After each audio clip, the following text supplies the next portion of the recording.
Central Europe's rivers hold an old secret. These rivers are full of history. They tell stories of the past. But some stories are carved right into the riverbed. They are on special rocks. People call these hunger stones. These hunger stones are big rocks. You find them in riverbeds. They are in European rivers. The Elbe River has many. The Rhine and Moselle also have them. These stones are not just any rocks. They have carvings. They have dates and messages. The messages are warnings. They are about low water, as they tell of past droughts. When the water gets very low, these stones show. They mean bad times are coming. Or they mean bad times have been here. People carved these stones long ago. They did it during dry periods. They wanted to remember. They wanted to warn future generations. Low water meant trouble. It meant crops would fail. It meant food would be scarce. That is why they are called hunger stones. The hunger would follow the low water. The stones look simple, but their meaning is deep. They show how people lived. They show how they depended on the rivers. A river provides water for farms. It moves goods for trade. It gives fish for food. When the river dries, life gets hard. You usually cannot see these stones. They are under the water. The river covers them. But when there is a long drought, they appear. The water level drops. The rocks come out of the river. Then, people see the old carvings again. The markings are old. Some are very old. They go back hundreds of years. The oldest date often mentioned is 1616. That was a long time ago. People would carve a new date. They would add their own warnings. They might write things like, when you see me, weep. Or, if you see me, then life will become more colorful. That meant harder times would force people to change. It meant they would see the world differently. These stones are like old diaries. They are records of hard times.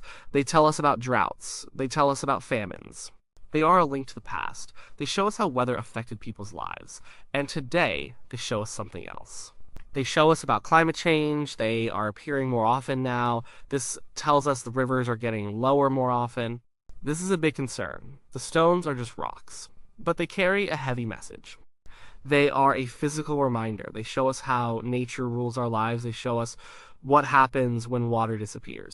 They are a stark warning. They are a sign from the past for our present. The history of hunger stones runs deep. It is a story of survival. It is a story of hardship. For centuries, people lived close to rivers. Rivers were their lifeblood. They used river water for everything. Farmers watered their fields. Fishermen caught fish. Merchants moved their goods on boats. Towns grew along riverbanks.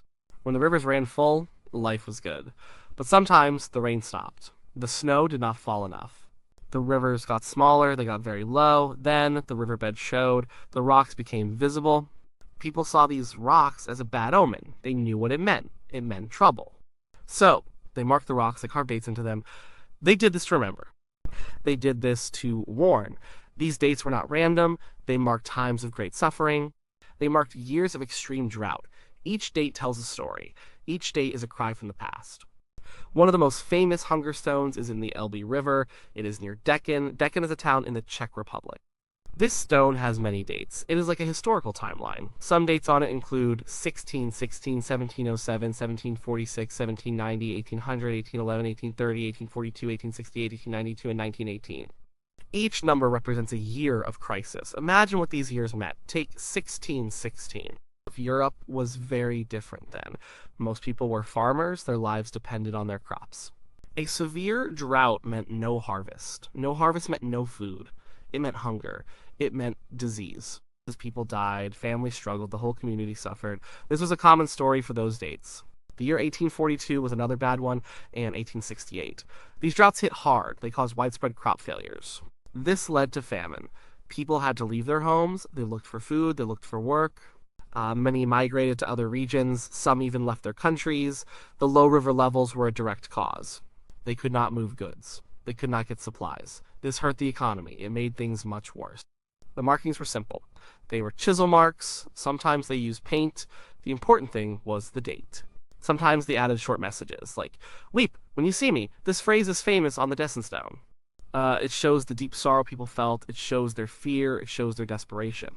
These stones became a part of the local culture. They were a shared memory. People would talk about them. Grandparents would tell stories. They would talk about the hard times. They would remember when the stones showed. It was a warning passed down through generations. The Elbe River flows through Germany and the Czech Republic. The Rhine River flows through Switzerland, Germany, France, and the Netherlands. The Moselle River flows through France, Luxembourg, and Germany. Many hunger stones are in these rivers.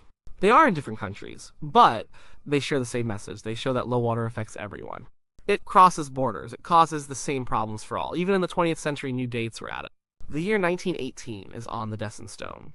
That was a time of war. World War I was ending. Their resources were already scarce. A drought on top of that was terrible. It made the suffering much worse. It added to the tragedy. These stones are not just old rocks, they are monuments to human resilience. They are reminders of hard times overcome. They show us how people cope. They show us how they marked history.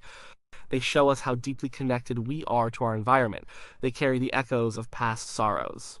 They carry the wisdom of survival. Rivers need water. This water comes from rain. It comes from snow. When there is not enough rain, rivers get low. When there is not enough snow in winter, rivers get low. This is simple, but the science behind it is a bit more complex. Most big European rivers start in mountains. They start where a lot of snow falls, or they start where there are glaciers. The Rhine River, for example, starts in the Swiss Alps. Snow melts slowly in spring and summer. This meltwater feeds the river. Glaciers also melt. They add water to the river all year. This is a steady supply. But if winter has little snow, there is less meltwater. If summers are hot and dry, glaciers melt faster. They shrink. This means less water for the river. Rain is also very important. Rivers get water from direct rainfall. They also get it from groundwater. This rain soaks into the ground. It fills underground reservoirs. This groundwater then flows into rivers. When there is a long period without rain, this system breaks down. The soil dries out. Less water gets into the ground. Groundwater levels drop. So less water flows into the rivers from underground. This makes the river flow even lower. It is a chain reaction. The weather patterns play a big role. High pressure systems often cause droughts. These systems block clouds. They keep rain away. If a high pressure system stays for weeks or months, it gets very dry. The sun shines constantly. It evaporates more water from the river. It dries out the land more. The hunger stones act like natural gauges. They show different water levels. Each carved date corresponds to a particular low point. These low points tell us how severe a drought was. A very low mark means very little water. It means a very bad drought. Over time, these marks tell a story of changing climate. We can compare the dates. We can see how often these low levels occurred. In the past, severe droughts happened. But they were less frequent. They were also often less intense. The marks from centuries ago show specific hard years. But now, the stones appear more often. They show that rivers are dropping to these low levels more frequently. This points to a change. It points to human influence on climate. Our planet is getting warmer. This changes weather patterns. It leads to more extreme events. We see longer dry spells. We see more intense heat waves. These things combine. They make rivers run dry. River ecosystems suffer too. Fish need a certain water depth. They need a certain temperature. When water levels drop, their habitats shrink. The water gets warmer, less oxygen dissolves in the warm water, fish can die, other river life also suffers. Plants that grow in the riverbed get exposed. They dry out. The whole balance of the river changes. So the hunger stones are more than just old warnings. They are a record of hydrology. They are a record of climate history. They show us the natural limits of our water supply. They show us how our rivers respond to changes in weather, and they show us that these changes are now happening faster. They are happening more often. This is a scientific fact. The stones are visible proof. They are hard evidence of a changing world. The hunger stones used to be historical curiosities. They were interesting old rocks. They reminded people of past struggles. But now, they are much more than that. They are current news. They are a warning sign for today. In recent years, Europe has seen very bad droughts. The years 2018 and 2022 were especially dry. Rivers across the continent dropped to record low levels. The hunger stones became visible again. Many of them had not been seen for decades. Some had not been seen for over a century. This made people stop and notice. It brought the old warnings to life. When rivers get this low, modern life struggles. Shipping is one of the first things affected. Big barges move goods. They carry coal, oil, grain, and other materials. They move them across Europe. Rivers like the Rhine are major shipping highways, but barges need deep water. If the water is too shallow, they cannot pass. They get stuck, or they have to carry less cargo. This makes transport more expensive. It makes it slower, it disrupts supply chains, it hurts businesses, it hurts the economy. Energy production also takes a hit. Many power plants use river water. They use it to cool their systems.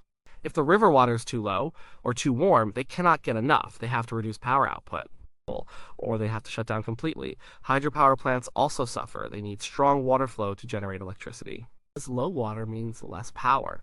This can lead to energy shortages. It can make electricity more expensive. Farmers rely on river water for irrigation. They water their crops. When rivers are low, farmers cannot get enough water. Their crops wither. Harvests fail. This leads to food shortages. It leads to higher food prices. It hurts farmers' livelihoods. It causes food security worries. Drinking water supplies are also at risk. Many towns and cities get their water from rivers, or they get it from groundwater linked to rivers. Low river levels mean less water for everyone. Restrictions on water use become necessary. People are told to save water. This is a big problem for public health and daily life. Even tourism suffers. River cruises are popular. But if the river is too low, boats cannot sail. They cannot reach their destinations. This means canceled trips. It means lost income for tourism businesses. It means disappointment for travelers. The reappearance of the hunger stones is a stark visual. It is a powerful symbol. It shows that the past is echoing in the present. The conditions our ancestors faced are returning. But they are returning with new intensity. They are returning with more frequency. This is because of climate change. The old stone warnings were about natural cycles. They were about bad weather years. Now, they are about something else. They are about human-caused global warming. The droughts are more severe. They last longer. They happen more often. The hunger stones are now a direct message about climate change. They are a call to action. People who see these stones today feel something powerful. They feel a connection to the past. They feel fear for the future. The simple carvings show a clear trend. They show that our world is changing, the rivers are changing, and we need to pay attention.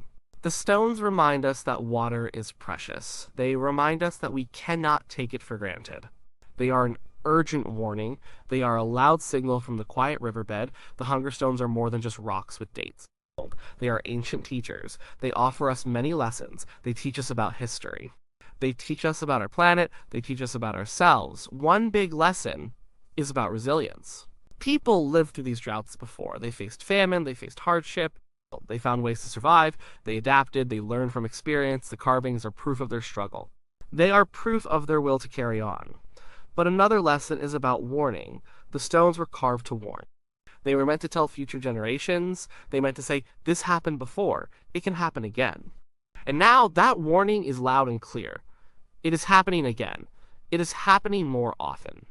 The stones show us our deep connection to nature. We rely on rivers for life. We rely on water for everything. When nature struggles, we struggle. This connection is not new. It has always been there. The stones just make it visible. They make it undeniable. They also teach us about memory. They show how people kept records. They show how they preserved knowledge. They used the simplest tools. They used rocks and chisels. They made sure their experience would not be forgotten. This act of remembering is important. It helps us understand our place in time. What can we do with these lessons? We need to manage our water better. We need to be smarter about how we use it. We need to build systems that are more resilient.